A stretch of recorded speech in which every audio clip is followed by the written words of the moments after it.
Good morning, good afternoon, the rest of the world. Today's discussion will be around the Zambia Police Service as it relates to gender-based violence in our country. You may be aware that Zambia Police is charged with the responsibility of maintaining law and order internally as provided for under the Constitution of Zambia to our citizens and our visitors. Why we do this is because we've got a human face. And because we've got a human face, we have seen an increase of gender-based violence cases against women and children. And for this reason, the Zambia Police always works towards broadening our doors to our visitors and our citizens so that the police and the community could have a very cordial relationship. We've also noted that if we do not do that, the public or the community will have negative perception towards the police. And by so doing, what we've done in the past and going forward is to be able to create offices that interact with the public and our visitors. In the past, this was not the case as we had very limited or no unit to handle cases of gender-based violence, and they were always referred to as family dispute or domestic dispute, and families were needed to sort these things out. So, when we say gender-based violence, what do we mean? Gender-based violence is an act of aggression that can result in physical, sexual, mental or psychological, social and economical harm against a person due to that person's gender, whether done in private or in public. We will dive into the forms of gender-based violence which we've just highlighted. It does not matter how often that occurrence has happened. It could be once. It also constitutes a violation. And it's not just limited to girls and women, because I know in most cases when you talk about gender, people always want to think that gender is women. Gender is both men and women.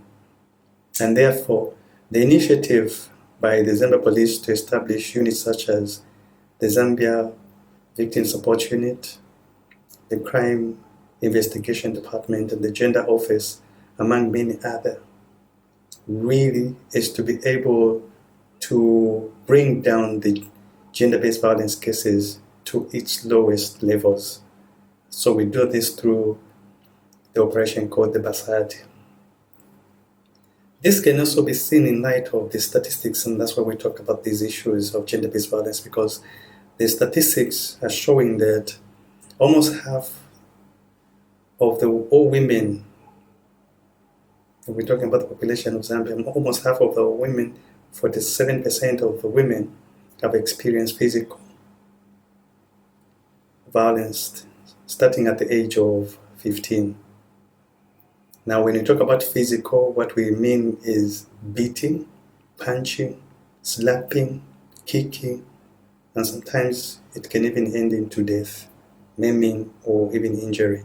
It also constitutes what is referred to as gender-based violence.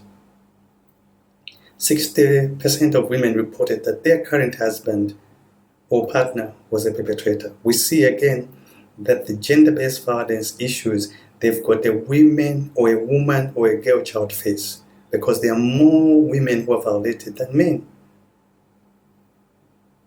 Also, less than half, 46% of women who experience physical or sexual violence had ever sought help from any source. We understand that when you talk about sexual violence, we've already alluded to the fact that physical violence includes beating and, any harm that really physically dehumanizes a person. When we talk about sexual, we're talking about, sexual harassment, especially at workplace or school environment. It could be rape, it could be defilement, it could be incest, which is happening between close relative or close blood relation. These things really happen in our everyday society or community. And that's why we say gender-based violence is a crime, because it violates the very essence of our human dignity. Only 6% of abused women did not seek help or tell somebody or someone about their violence. We see again, if it's a sexual issue, in most cases you will find that because it's a very private matter, a girl, a woman will not talk about it because they're feeling shy or ashamed. 41% of those that experienced violence both never sought help nor never told anybody or someone about it. Again, we see that physical violence, in most cases, especially if it's happening to a professional, a teacher, a doctor, a nurse, a lawyer, they will not report because society always has a tag towards them. They feel that because they are professional people, they will be looked down when they go to report these cases. The key is understanding why such number of violence is not reported to police or to the relevant authority. Like I said, there's shame and there's discrimination that is tied to this. Why is the Zambia Police Service invested in addressing gender-based violence? Remember, we said that gender-based violence is a crime, and therefore our work is to protect life and property, investigate crime and detect it. And when we bring a culprit to book, it means that we're addressing gender-based violence in its core. And therefore, we as Zambia Police are committed to ensure a safe Zambia for all, and especially our young people, because we believe that once our young people have the protection, they will live a very good citizenry lives. Our adolescents and our young people, because they are majority in number, and these people are vulnerable. Less than 50% of the population in Zambia is below the age of 15. Remarkable, we have young people, or very young people, as our population in Zambia. And that's why our national policies or national priorities must be youth-centered. As you may be aware that the President, His Excellency Hakainde Hichilema, is on call to call young people to this fort, that they can be able to provide not only jobs, but also developmental agenda. And that's why Zambia Police is interested in young people, because we know that once we invest our time in the young people, we know our future is secure. And we'll do this by preventing gender-based violence in our community or in our population, and ensure access to quality education. When our young people go to school, they must know that the Zambia Police will be able to protect them. Our school environment must be void of all sorts of harassment, from teachers, from pupils, bullying. It must be void of all such. And also we'll be able to link those that need our help. Police is not just about arresting, it also links up. Where our services are limited, we link up our provisions to other stakeholders along the line of continuum. We also focus on our girls. We know, like we earlier alluded to, that the face of gender-based violence is always with the woman and the girl in mind, because they are the most vulnerable ones. And we see the prevalence of HIV is very high in women than in men. 16.1% in women against 12.3%. So half of that is really very high number. And girls below the age of, between the age of 15 to 24 are likely twice to have HIV than their counterpart, the boys. There are a number of factors. One of them could be the biological makeup of our girls, but also that our boys and our men target these young girls for different reasons. Others, virginity is an issue. They want to sleep with a virgin. So where do you find the virgin is between these age brackets. So they will run and be able to commit these atrocities. Further, we also look at why we focus on girls. We know that no society is immune to the attitudes and beliefs that promote harmful gender norms and condone acts of gender-based violence. We know that in our society we premium and prioritize women's rights, but the contrary is very true.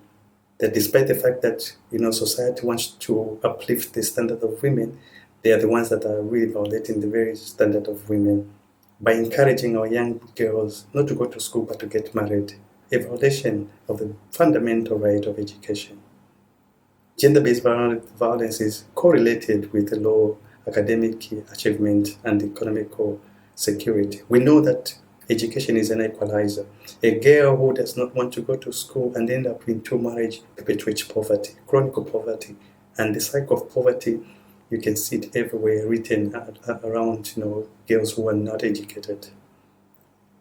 We also have systematic discrimination of girls and women is one of the critical underlying causes of poverty. We see these things happening almost, in our community, where girls are preferred not to go to school and boys are encouraged to go to school. Girls are less likely than boys to be enrolled in school and complete school. The true sense of this, and that's why we need to focus our attention on child education. Because once poverty hits a girl, it's very difficult for them to survive. In that vein, over the years, as a personal contribution to the betterment of Zambia and the community, I established an organization called Dream Team Youth in 2011, which was a youth and women centered to provide training and capacity to our community through many initiatives. These were coupled with training in gender-based violence, training in HIV, and also coupled with sports, as we know that we needed to create an environment for young people to have physical part of it.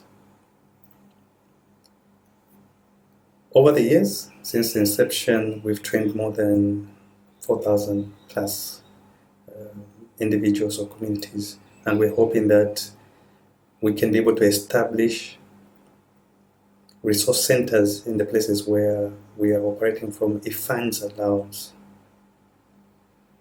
There are a lot of barriers to effective support from police and legal systems. As we earlier said, that the continued perception of police inhuman behavior and treatment towards the community really stops people to come to report. And like we said, we're bridging those gaps through the creation of a lot of units within the police, such as the Child Protection Unit, the Cybercrime Unit, the Gender Office, the Victim Support Unit. These were meant to provide those bridges so that people can come. Lack of confidence in the justice system. We know that gender-based violence issues are very thorny and topical issues, and they don't just happen once. They happen repeatedly, as we've seen the increase. So you can see how flooded the police stations and our legal system are when dealing with these issues. So people get tired sometimes not to come to because it takes a long time. And therefore we want to ensure that adequate training of our officers and legal practitioners, they can handle speedily these issues. And also we need to encourage and ensure that there's no poor referral system from the onset. Under the COVID issues, the police, like any other, has not been spared from these issues. The country has gone under lockdown, and we hope that those lockdown issues has birthed some new wave of gender-based violence, because the perpetrator, who is a man, is now at home. sitting at home. So what happens when he was away? He was committing crime. Now he's very close to where the victim is. And the Zambia police has really multiplied itself in terms of establishing the standard operating procedure to deal with these issues under the COVID. We must live under the new normal. And therefore we know that COVID is real, and we want to encourage all of us to be able to protect ourselves from the COVID. So this brings to the effort to increase male participation in prevention. Because remember, the perpetrator is at home. So who's dealing with him? So the Zambia police has established a men's network to be able to communicate. So we have got community endeavors, community sensitization to our fellow men out there so that we can be able to stop. Because once they see that the police is in front leading the way, I'm sure our members of the public appreciate that. Things to take home. Remember, our young people, our youths are very vulnerable in our society, and we need to protect them. Each one of us, we need to protect them. Remember that silence is violence. Silence is violence. Every one of us must play our role to create a safer environment free of gender-based violence. Every one of us must be able to stop, act, and unite against decreasing societal acceptance of gender-based violence and child marriage. We should not even fold our arms and say, it's normal, it's okay, you can beat your wife because they're supposed to be disciplined. There's nothing like that. We must be able to support, to stop, act, and unite to enhance protective factors to gender-based violence. We must be able to stop, act, and unite to improve the enabled environment to prevent and respond to gender-based violence. Our people need our support. Each one of us can play our own personal role at an individual level, community level, and then scale it up to the national level. Let's establish reporting mechanism and create youth-friendly corners, like we already alluded to, that once we have close, nearby facilities that people can be able to run to, it will enable people to report with easy because this distance has been shortened. And therefore, the Zambia police is here. We are here. I'm here. And all the good men out there, they are here to save and protect. And we are a key partner to prevent and to end gender-based violence. Remember, I'd like to thank you so much for listening. We must be aware that our future lies in our adolescence, because our adolescence is our future, our hope, and let's say no to violence. Silence is violence. I thank you.